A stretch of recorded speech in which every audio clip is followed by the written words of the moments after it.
Yo, how's it going, Bears fans? Welcome back to another episode of the Bear Down Podcast. I am your host, Chris, and today I am joined by my co-host, Jaylen. How's it going, buddy?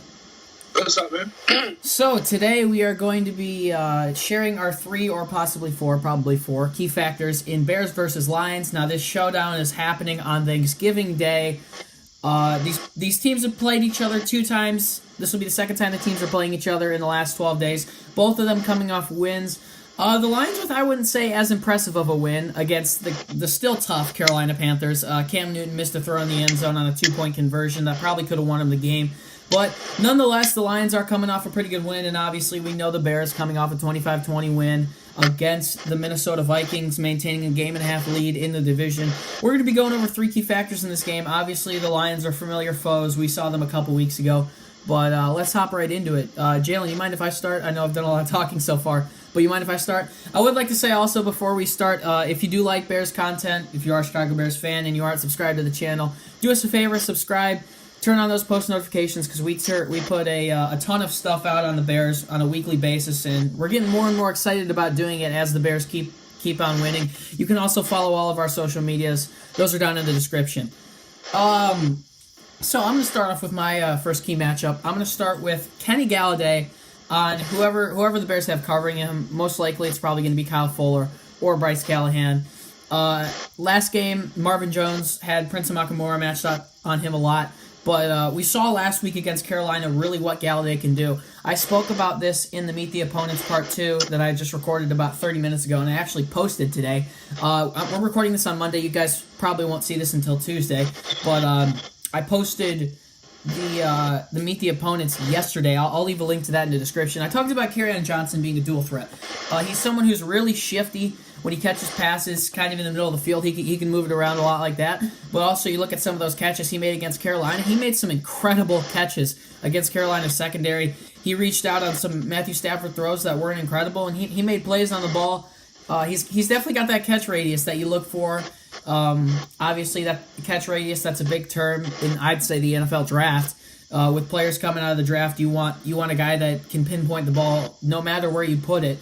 And it looks like Kenny Galladay is definitely someone who can catch the ball wherever. He's becoming something special in Detroit, so just limiting him overall is going to be huge. Marvin Jones actually didn't practice today, which could be huge for the Bears because come Thursday, if Marvin Jones is either limited or doesn't play, a lot of the focus is going to be put on Kenny Galladay, and I think it's going to be huge that we shut him down. That's going to be my number 1 matchup. I'm going to go with the running game, Jordan Howard versus whoever the banged up linebacker Detroit is. secondary. Yeah, I would like to say I did just look at the Detroit injury report for their practice Monday. Ziggy Ansah and Damone Snacks Harrison both limited in practice today, which is also pretty good for the Bears if we're looking to get the run game going. Jordan Howard was actually pretty productive against the Lions last week. I'm not going to pull up stats. I know. Did he have a touchdown in that game? No, Cohen had a touchdown in that game to start it off. I think Jordan did. Yeah, I think he did. He did as well. What? I know Cohen had one on the first drive. Mm-hmm. But actually, I don't even know. Yeah, totally. I agree with that though. It seems like, especially for Trubisky last week, you look at it. Obviously, someone who's going to be back this week for the Lions, who also was a limited participant in practice this week or today for the Lions, was Darius Slay. So we already know it's going to be much tougher to get the ball to Allen Robinson. The running game is going to be big in this game. It was a bit easier for us to freely pass on Detroit last week. And I think it'll still be a little bit easy to pass on Detroit this week, but we're not going to be targeting Robinson, who had 7 catches for 125 yards and 2 touchdowns against the Lions last week. We're going to be looking for Anthony Miller to have another big game in the passing game, and Taylor Gabriel to have another big game. So that's actually going to lead me into my next point. I was going to say our wide receivers number 2 and 3, which are Taylor Gabriel and Anthony Miller, having big games in with matchups that they can definitely exploit. We saw what Allen Robinson did against the Lions' number 2 corner 2 weeks ago. Taylor Gabriel, obviously an explosive guy. I would expect him to have a big game this game. He's been kind of quiet the last couple weeks. He did have a pretty good game against Minnesota with 7 receptions for 52 yards. Anthony Miller has been incredible the last couple weeks.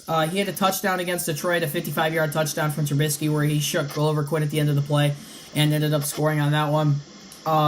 He scored against the Vikings. he's just overall been an incredible addition from this draft class. Those guys are going to have to step up again, obviously, with the harsher matchup on Allen Robinson, with Darius Slay going to be on him most of the game. So that's my matchup. That's my number 2 matchup. It's going to be just overall our receivers, as you go down the depth chart, just playing a bigger role against this somewhat weak Detroit secondary. Obviously, they got Glover Quinn, who didn't perform too well against the Bears a couple weeks ago, but he's always someone to watch out for as well. My next matchup will be so this season the Lions field goal unit, like their defense field goal unit, has played exceptional. Of course, we all know about the Cody Parkey 4 post field goals. You know what's crazy? Can I say something? Yeah. Are you going to say what I think you're going to say about Graham Gano?